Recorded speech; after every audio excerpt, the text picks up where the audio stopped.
साथ संगत जी, प्यार से कहना धन निरंकार जी।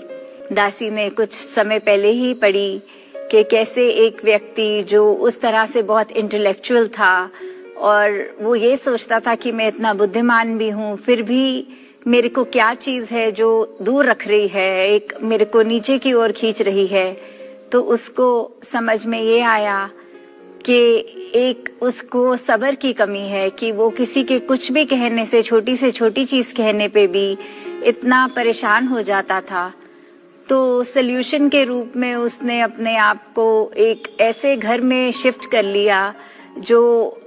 बिल्कुल ही दूर था, कह लीजिए कि आसपास कोई और व्यक्ति थे नहीं, बहुत दूर शहर से कहीं उसने अपने आप को ऐसे घर में रख लिया।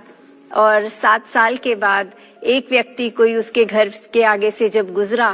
और उसने ये प्रश्न किया कि आप इतना अलग क्यों रह रहे हैं, तो जवाब में उसने कहा कि मैं किसी से मिलता हूँ, बात करता हूँ तो मेरे अंदर एक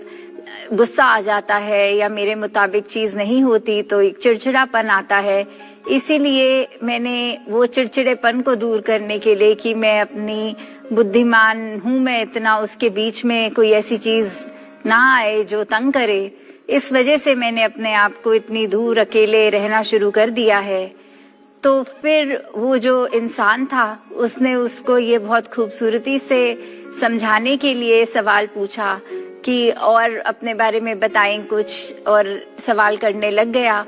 तो उतने में ही देखा कि उस व्यक्ति के अंदर वो जो चीज खत्म करना चाहता था, उस वजह से दूर बैठा था,